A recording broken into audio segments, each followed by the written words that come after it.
Ikhwani, orang berbuat amal saleh itu ada kenikmatannya. Orang buat dosa ada kenikmatannya. Tapi dua kenikmatan ini mustahil bersatu, nggak bisa.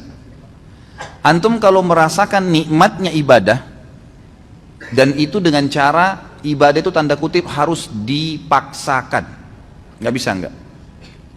Kalau antum tidak paksakan sholat malam, mulai nanti malam bunyiin jam beker, atur sejadahnya, bubuhi minyak wangi, paksain diri bangun, mustahil. Sampai mati antum tidak akan sholat malam, karena syaitan nggak mau kita ibadah, harus dipaksakan tuh. Kalau kita tidak paksakan, jalan ke rak buku kita di rumah yang kita taruh Al-Quran, paksakan jalan ke sana, ngambil Qurannya, paksakan baca selembar sehari, tidak bakal dibaca sampai kita meninggal. Mungkin sampai anak cucu kita juga tidak sentuh Quran itu. Mereka cuma mengenang, oh itu Quran nenek dan kakek saya. Nggak bisa kalau dipaksain. Ibadah yang dipaksakan, Allah gunakan kata-kata paksa dalam Al-Quran ini ya, tanda kutip bahasa saya ini ya. Allah SWT mengatakan, a'udzubillahi minasyaitonirrajim, walladzina jahadu fina lanahdiyannahum subulana. Orang yang memaksakan diri ke jalan kami akan pandu menuju ke jalan-jalan kami. Kalau kita biasakan paksakan diri, sesuatu yang dipaksakan di awalnya itu nanti akan menjadi sebuah kebiasaan. Kalau dia kebaikan maka akan baik tuh. Kita kalau biasakan diri puasa Senin Kamis atau biasakan diri untuk azan langsung ke masjid, coba biarin bergulir tuh. Nanti kalau sudah menjadi sebuah kebiasaan, kita nggak enak lagi kalau nggak kerjain gitu. Karena kenikmatannya sudah muncul. Kalau ada orang yang setiap azan ke masjid, sebulan aja misalnya dijaga sama dia, nanti gak enak tuh, sekali aja terlambat satu rakaat masbuk, apalagi kalau ketinggalan sholat berjamaah, itu luar biasa penyesalannya, seperti sebuah gunung yang berat. Dari ini yang kata Nabi SAW, orang mukmin kalau berbuat dosa kecil, pelanggaran kecil sebenarnya, seperti gunung yang besar di atas punggungnya, berat rasanya, menyesal kenapa ya gitu. Sementara orang munafik kalau berbuat dosa besar, dianggap seperti lalat yang hinggap di hidungnya dan dia usir seperti ini, kecil bagi dia. Nah, kenikmatan ibadah itu akan ada dengan cara antum harus paksain ibadah tuh, nggak bisa. Ikhwani, berhenti membuka peluang buat syaitan, jin dan manusia yang terus membisikkan, nantilah, gampanglah, kamu alim ya, berubah ya, sok alim dan segala macam istilah. Habis sudah masalahnya itu. Saatnya kita hijrah. Sampai kapan kita mau dengar syaitan-syaitan nih semuanya? Jangan sampai nanti ajal mati baru antum menyesal, penyesalan di belakang loh. Kalau antum meninggal dalam kondisi ada sholat yang ketinggalan, luar biasa nyesalnya itu. Kalau kita meninggal dalam kondisi tabungan kita penuh, nggak sempat disodakain, pastikan demi Allah antum akan nyesal. Kenapa dulu saya nggak bangun masjid ya? Kenapa dulu saya nggak begini ya? Kenapa dulu saya nggak begitu ya? Terus itu, gitu kan? Kenikmatan ibadah ada, kenikmatan maksiat juga ada. Kenikmatan maksiat ini, kalau orang maksimal di situ atau orang maksimal di sini ya. Kalau ada orang ibadah, dia maksimal, betul-betul ditinggalin dosa sama dia. Orang yang pakai jilbab, akhwat kita yang pakai jilbab rapi, dia sudah komitmen jaga itu. Sama tadi dengan misalnya laki-laki kalau jaga sholat di masjid. Luar biasa, dia tidak mau ada orang lain lihat sehelai rambutnya pun kecuali mahramnya. Satu waktu ada orang nyelonong masuk ke rumahnya. Pas nyelonong masuk ke rumahnya, lihat rambutnya. Apa yang terjadi? Pasti ukhti itu menyesal. Luar biasa terbebani. Kenapa nih rambut saya kelihatan? Karena dia sudah merasakan pakai jilbab itu sudah dipaksakan sama dia, tanda kutip, sehingga menjadi sebuah kebiasaan dan sudah ada kenikmatan, karena dibiasakan jadi ada kenikmatannya, gitu kan? Nah, kenikmatan ini, kenikmatan ibadah ini akan menghilangkan kenikmatannya dosa. Lawan tutup aurat, buka aurat. Orang yang sudah biasa tutup aurat, dia rasa nggak enak lagi orang buka aurat.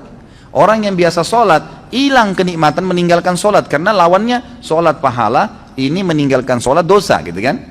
Orang yang tarik kepada semua ibadah nih, orang yang biasa gemar bersedekah bantu orang, nanti dia nggak enak, lawannya itu pelit yang akan kita bahas malam ini. Itu berat, dia jadi tidak mau tuh, tidak ada kenikmatannya lagi. Dia kalau punya sesuatu, siapa lagi nih yang mau dikasih nih, dikeluarkan, gitu kan?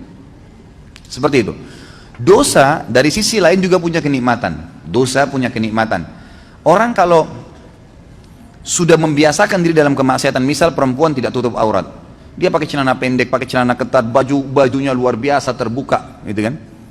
Kenikmatan dia jadikan sebagai kebiasaan, muncul kenikmatannya itu. Makanya semua yang dibeli pakaian pendek semua. Kenikmatan ibadah lawannya tutup aurat itu hilang dari dia. Mustahil dia menutup auratnya, gitu kan? Karena dia sudah merasakan kenikmatannya maksiat nih. Gitu. Tarik ini dalam semua kemaksiatan, kemaksiatan apapun yang antum rutinkan. Makanya sering saya bahasakan ikhwani, Allah Subhanahu Wa Taala menyibukkan kita dengan kegiatan-kegiatan agama tuh. Dibuatin jadwal seharian, ada jadwal sholat, ada jadwal baca Quran, ada jadwal, ada amal-amal soleh, banyak programnya ditawarkan supaya padat. Syaitan untuk membuat agar program-program ibadah ini terganggu, dibuatin program juga sama dia, program-program kemaksiatan. Kalau antum sudah dikena dengan satu dosa, misal nonton gosip jam 8 pagi, contoh, syaitan hiasin tuh supaya jadi indah dan menjadi kebiasaan antum. Setiap jam 8 nggak enak kalau nggak nonton misalnya, jadi sebuah kenikmatan, ya kan?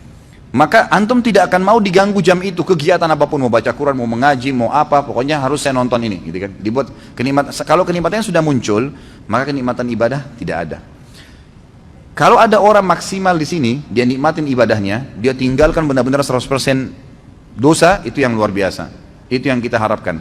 Kalau ada orang yang maksimal juga di dosanya, tidak pernah beribadah, kalau menurut saya, dengan kacamata dia ya, saya bicara dengan kacamata orang yang bermaksiat, itu bagus dia. Kenapa dia bagus? Karena dia maksimal menikmatin tuh. Kalau ada orang yang tengah-tengah, nah ini yang paling banyak nih. Mudah-mudahan di sini tidak ada. Di tengah-tengah, dia mau ibadah, tapi juga disisipin untuk maksiat. Orang yang seperti ini ikhwani, tidak merasakan maksimal nikmatnya ibadah. Biar antum mau tutup mata, mau baca ayat 1 jam, tidak khusyuk-khusyuk, karena masih ada dosanya. Kalau berimbang dua-duanya, ini nggak ada kenikmatannya, ini juga nggak ada kenikmatannya. Jadi nggak nikmat ibadah, nggak nikmat maksiat, gitu kan?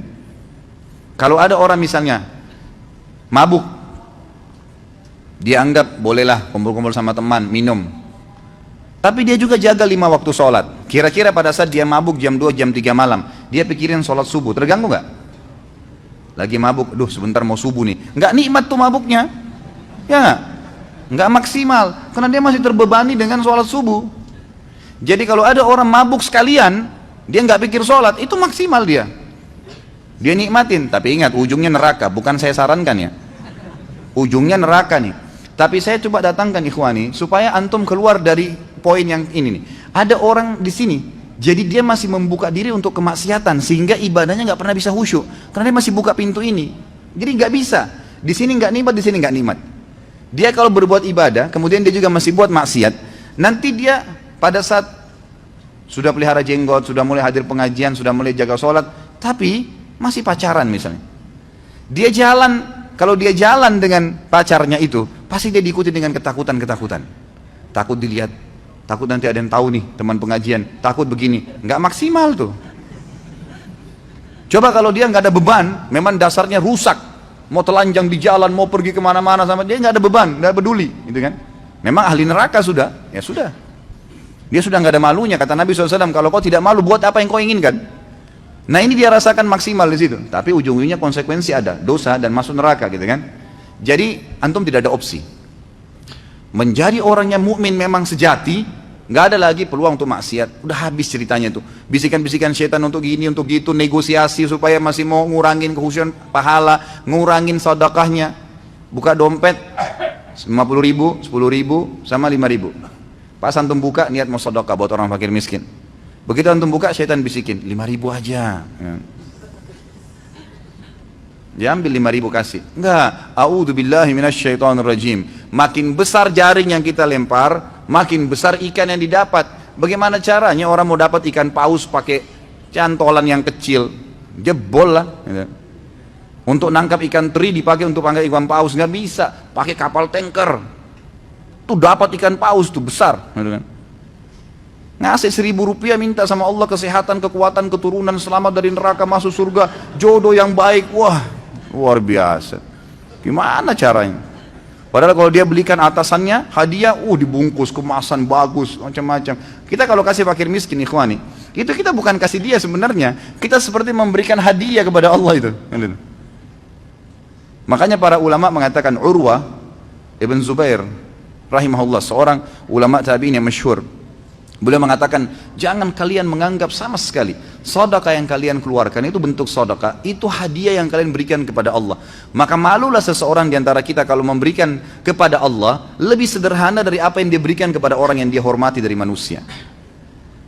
Kalau perlu, kalau kita mau kasih buah, memang di packing resmi, bagus, kasih fakir miskin. Itu gimana senangnya dia? Dia sih cuma dapat duniawiannya, tapi Allah memberikan kita balasan sesuai dengan kadar keikhlasan kita. Gitu kan?